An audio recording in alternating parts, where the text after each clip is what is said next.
Between the pandemic, the civil unrest, and the presidential race, some Minnesota races have not been getting a lot of coverage. One of those races is the U.S. Senate race between incumbent Democratic Senator Tina Smith and the Republican former U.S. Congressman Jason Lewis. Now, the only poll in the race by Emerson Polling shows Smith leading Lewis 48 to 45% with 7% undecided, but that is within the margin of error of 3.6%. National polling analyst Real Clear Politics has moved the Minnesota Senate race from leaning Democrat to toss-up.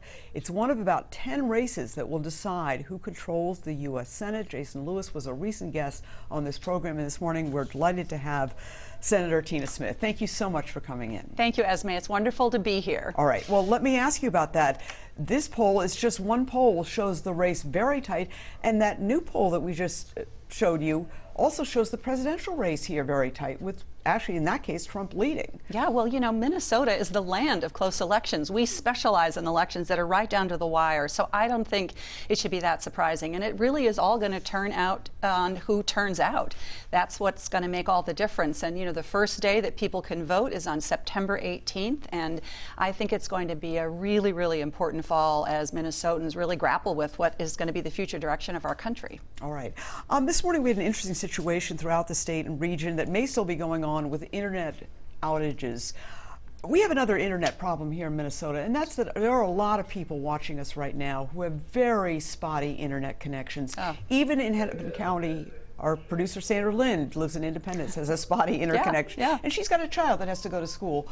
I know you've been working on that. You know, I have been working on this since I was lieutenant governor, and it is completely unacceptable that there are thousands and thousands of Minnesotans that don't have access to the internet. And one of the things I think that's happened during this pandemic, which has been such a stress on so many families, is it's helped to reveal that if you don't have access to the internet, nothing else in your life works. You can't, or even good internet. Even good internet, right? Yes. You know, is it fast enough? I've talked to families who literally, even living in the Twin Cities, they have 3 children that are trying to figure out how to do their remote homework on somebody's iPhone.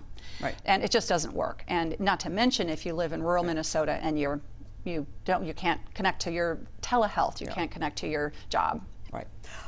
In terms of agriculture, you are on the Agriculture Committee. You've gotten 2 endorsements from 2 farm groups, including one group that historically really doesn't endorse Democrats. Sometimes they actually didn't endorse anybody in the last election that you were in 2018.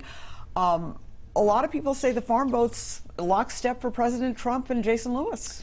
Well, I'm really proud to have earned the endorsement of both the Farmers Union and the Farm Bureau, 2 groups that represent Minnesota farmers. The Farm Bureau traditionally doesn't support a lot of Democrats, but I think that this is why I think I received this endorsement, because I have worked across party lines to get the work done for Minnesota farmers that they really are looking for. It's not so much about the politics as it is about whether you can dive in, understand the issues, listen really hard, and then get things done. And that's what I've been able to do, and I think that that is why they've decided that I'm their best bet. In terms of this race, certainly at the Republican National Convention, it was pretty clear that a theme was, we won't be safe if Democrats are in control, if Joe Biden is president. Your opponent, Congressman Lewis, has made himself out and is campaigning as the law and order candidate. He's got endorsements from police unions and police organizations.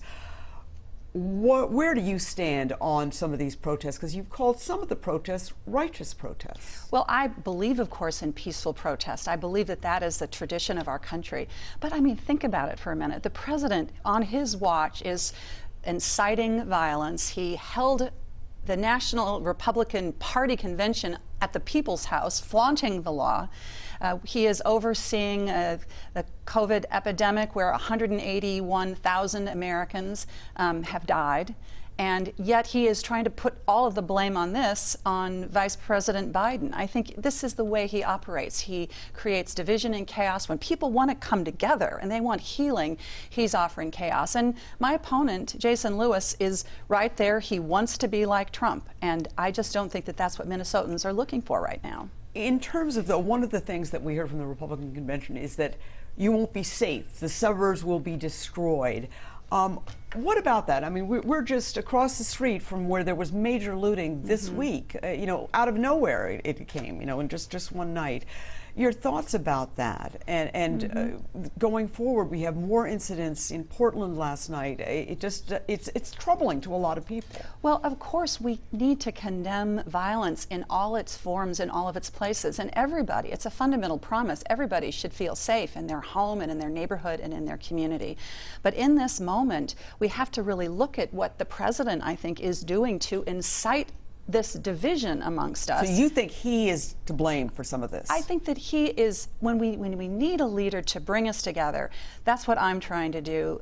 He is doing exactly the opposite, and I think that is not what our people are exhausted by this. They want it to stop. All right. Let's go to COVID, because I know that you introduced, one of the people that introduced the bill to have free testing. You also introduced a bill for the free vaccine, which we don't know how far away that is yet. Do you have any idea? I mean, what are you hearing? Well, you know, I'm optimistic that we will have a vaccine. I think it is wonderful the way that the public sector and the private sector have been working to develop a whole range of vaccines.